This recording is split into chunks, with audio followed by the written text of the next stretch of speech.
Hello, this is Mark Jeeves and welcome to another edition of My Planet Rocks. And this week we're delighted to be talking to a genuine rock legend. Whether it's guitarist with Dio, Whitesnake, Def Leppard, Thin Lizzy, or last in line, there's no doubt that he's done it all. And we're very pleased to say welcome, Viv Campbell. Hello, Viv. Hello, Mark. I am very flattered by that introduction. Well, there's no denying it. It's quite a thing, quite a career that you've had. How's things been with you for last few weeks? You're in America. That's where you live now, right? Yes, I am on the East Coast of America in New Hampshire.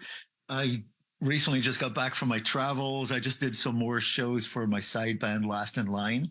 Yeah, we had a new album that came out the end of March, and immediately prior to that, I was down in South America with Def Leppard. We were doing our little stadium joint with Motley Crue, so that was always fun. It's not exactly a restful life you're having at the moment, is it? Because we'll talk about that new album in a little while. Because Jericho, as you say, came out end of March, and you've got a new Def Leppard album coming out, and there's a Def Leppard book, and it's this is a busy time, right? It is, yeah. Well, yeah. God, my life's been very busy for about the last 10 years. Well, listen, you've got an opportunity to chill for a little while because we're going to be able to play some of the tracks that you've chosen. Thank you for picking a whole bunch of tunes that were important to you, and we're going to be playing those over the next hour as well. And talking about your busy life as we got at the moment, we'll start with a piece of music. I want to start with a piece of T-Rex. And you've picked Telegram Sam, and I'm interested as to why you would pick this track. It's a great track, but what's your reason for going for it? Well, I mean, I could have picked Telegram Sam or Metal Guru or Hot Love or Ride a White Swan or any of those songs. I mean, they were the first. That was my first awakening to pop music, rock music, modern music, call it whatever you want. My sister Fiona is a year and change older than me, and she got into all this before I did, and I kept hearing these exotic sounds coming from behind her bedroom door, And I said, what's that? So that's really what got me interested. Mark Bolan was what got the ball rolling for me. Seeing him on Top of the Pops, was just mind blowing. I mean, it was one thing to hear it, but it was another thing to see the whole aura, the gender bending, the beginning of glam rock, really, with Bolan. For me, at least, I think that's where it all started. So, that's when the light bulb went off, and I knew I wanted to play guitar and grow my hair. So now I have done all of that. I got a lot of guitars. The hair's kind of been and gone. Now I have a more grown-up haircut now that I'm 60 years old. But yeah, I had my decades of long hair, so I was a hair farmer for long enough. Telegram Sam from T-Rex, which is one of the choices of our guest on My Planet Rocks this week. It's Viv Campbell. And Viv, you say that you've got a grown-up haircut now, but for a long time, everyone wanted to look like Mark Bolan, didn't they? Were you playing guitar at the point at which you saw Mark on Top of the Pops, or was that really the inspiration? That was the inspiration, yeah. And then I was, can I have a guitar, please? Can I have a guitar? It's my birthday. Can I have a guitar? It's Christmas, please, please, please. And how old were you this time? I was 9 or 10, I think, when I first heard. I think Hot Love was the first single, and that would have been like late 1970. So yeah, I was 8 years old actually then, or just 9. And yeah, that's, like I say, I got the ball rolling, and I just kept pestering my parents. And then eventually I got like a toy guitar, and then eventually there was an acoustic guitar, but it only had a couple of strings on it. So, and one thing leads to another. I just was obsessed from that point on. And once I was about 12 or 13, I started working weekend jobs or anything I could, and started saving my money, and everything went towards guitar. And by the time I was in my mid-teens, I mean, it was 100% my life. I mean, 24/7, I was thinking about guitar or playing guitar, or practicing guitar, but I guess that's what you have to do. You got to kind of create your own luck. And unfortunately, my father was very understanding. He didn't understand it at all, but he understood my passion, and he let me sort of go with it. And then he became my biggest fan when I started doing shows with Dio in the early 1980s. That's so cool, isn't it? That's so cool. He'd fly all over the world, and he'd be standing side stage with his laminated pass on, and just totally digging it, So that's brilliant, because the stereotype so often is that you're doing it to annoy your parents, whereas actually your dad was right up there with you. Yeah, well, my mother hated electric guitar. Okay. Well, I mean, she was happy enough with me playing it. She just didn't want to hear it. I mean, I remember, every time something came on the radio that had like an interesting guitar riff, like even like the Beatles, like Day Trip or whatever, would come on. Like, oh, that's a guitar. And I'd reach over and turn the radio up in the car, and my mother would kind of say, can you turn that down? She just didn't like the sound of the electric guitar, whereas for me, it totally fascinated me, Yeah, no, absolutely. And for all of us as well. And this was in Northern Ireland, right?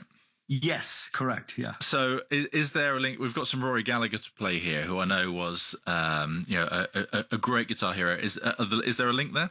Absolutely, there's a link. I guess he spent a couple of years in Belfast. He lived there for a while. And he never forgot us. He always came back. Every Christmas, Rory Gallagher would come and play a show, or in later years, a series of shows at the Ulster Hall in Belfast. And it was the first concert I saw. And it was also the second a year later, and the third the year after that. I mean, we were really starved for live music, but it was also the first album I had. My cousin Richard bought me Live in Europe 1972 album for Christmas that year. So I would have. That's an amazing album, isn't it? Yes, it is. So it really got me into guitar. I mean, obviously I was already fascinated by it, but Rory was the first, like I say, first album, first concert.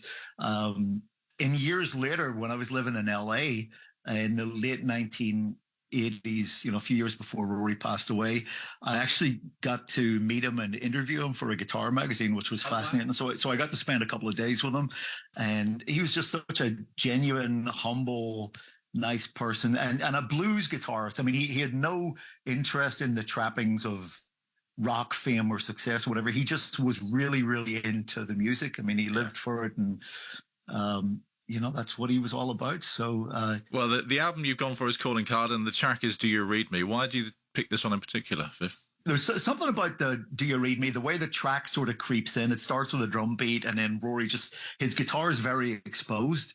I wouldn't say it's an easy riff to play, but it was there and it was pretty obvious. It wasn't surrounded by tracks and drums or anything else, so it was sort of exposed there, and it made it an easier target for me to drop the needle on and try and learn how to play, because I'm 100% self-taught, so everything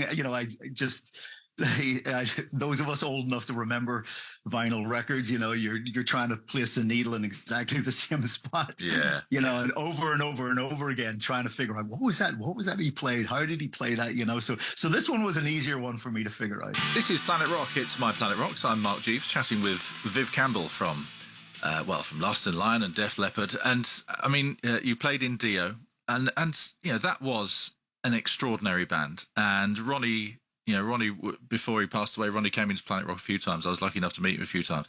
An inspirational, sort of magical kind of guy.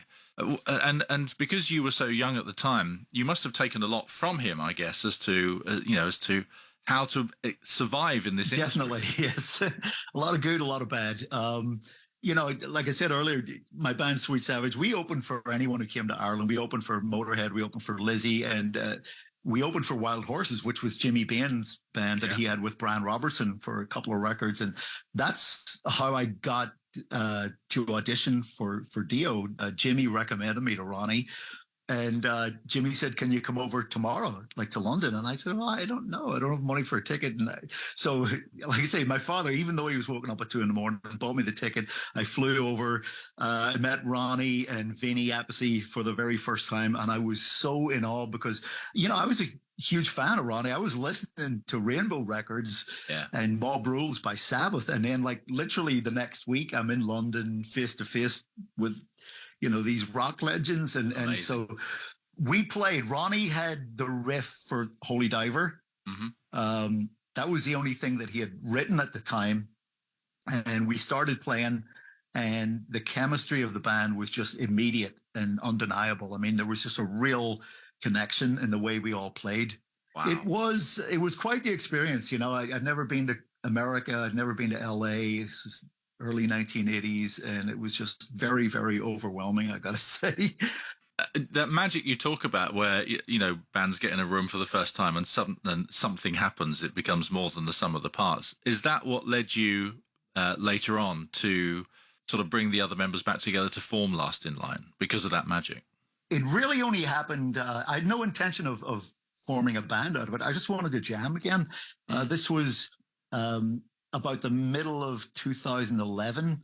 Ronnie had passed away about a year or so before this.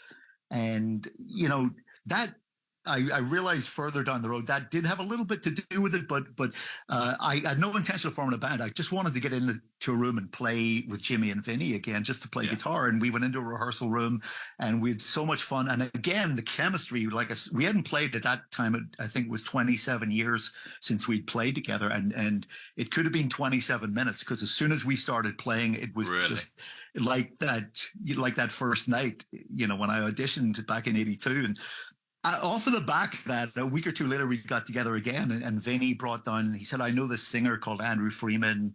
He can come down and sing with us, and just kind of, you know, so we have a more complete sound. And out of that, I sort of had this daft idea to just go play some shows. I said, hey, let's just play some local LA area clubs. Let's, you know, just do these songs from the early Dio albums, and let's call it Last in Line because, you know, Ronnie's gone and we're the last in line, and that's the name of a song and an album that we wrote. So, and then it became a very serious side project for me. And our third album, Jericho, just came out, and I really find that it re-energizes me when I go back to work with Def Leppard. I'm absolutely at the top of my game as a guitarist. You know, and then when I step on stage with Leppard, it's not just about guitar playing, it's obviously about singing as well, and combining the two. And it's, you know, Last in Line by comparison is chaos. It's four guys in black t-shirts playing in sweaty clubs and going off on these musical tangents and stuff. So, you know, I'm so fortunate that I get to play with two incredible but very, very, very different kind of bands, you know. That's Last in Line. And that's a track from the album Jericho, which is only just out just a few weeks ago. And you mentioned that it's a more raw band to play in than Def Leppard, if we can use that phrase. Does that mean when you record it, do you record it in a different way to Def Leppard? Is it four guys playing in a room, or do you have a different? Is that because you can really get that energy from it? Yeah, that's exactly right, and that's how we do it. You know, we go back to the way that we did the original Dio albums. You know, we get into a room and where we can make eye contact with each other, because there is a certain, for that kind of music, I think it definitely benefits from having that dynamic that happens between players playing in a room together in real time. You know, it's definitely not the way that Def Leppard works. You know, Def Leppard is much more crafted when we write and record records.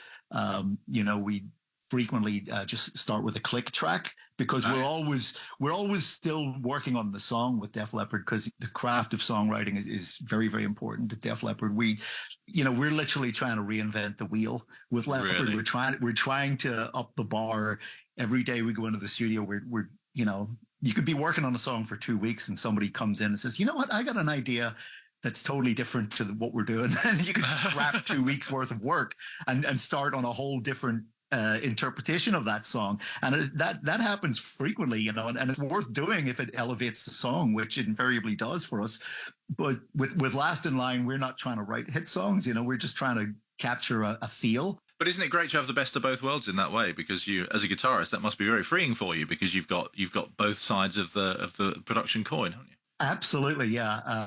I find it all so fascinating, you know, that how these things come about, you know, how there's more than one way to skin a cat, as they say. Yeah. You know? So thinking about Def Leppard, we'll play some Def Leppard here. Of course, we have to do. And now that you've been with them over 30 years, and when a band has played together that long, does that songwriting process become easier because you haven't got so many sort of egos and pressures and all of that stuff going on, or was it never an issue like that in Def Leppard? I don't think it was ever an issue, really. I am the new guy at 31 years in Def Leppard. Do you still feel like the new guy, right? Oh, totally, yeah. and that's fine. I hope to always be the new guy. Really intrigued as to why you've picked a track that you're not on, which is very magnanimous of you. In fact, you've taken a track from their very first album, from On Through the Night. This is Wasted that you want to play. Tell me about this. Well, because it's a riff. I mean, it's raw Def Leppard. It's old school. I mean, it's. I bought the single. I love the riff. It's classic Steve Clark, and we're probably going to play it when we're in the UK this year. So I get super excited about that. I'm the guy who loves to play, Too Late for Love and Wasted and Billy's Got a Gun or Gods of War, anything that's like got guitar bits in it. I'm always, oh yes, please, let's play that tonight, So it's just such an exciting track to me, and it always was right from the first day I heard it. This is Planet Rock. It's My Planet Rocks. I'm Mark Jeeves, chatting with Viv Campbell from Last in Line and Def Leppard. And before we move on to a couple of other of your tracks, Viv, we'll talk about the Drastic Symphonies album, which is coming out. And this must have been an interesting project here, where Def Leppard with the Royal Philharmonic Orchestra in the amazing Abbey Road studio. How did that feel to play? Well, I got to be honest. When I first heard this, okay, you're going to do an orchestral record of your band's biggest hits with the London Philharmonic in Abbey Road. I thought, oh, Spinal Tap. Because it just sounds like a classic cliche, but it's so inspiring to be in Abbey Road first and foremost, which we'd been to before. We'd done a TV thing out of Abbey Road years and years and years ago, but to be there in the big room with the orchestra was just overwhelming. I mean, it's always amazing to work with real musicians. And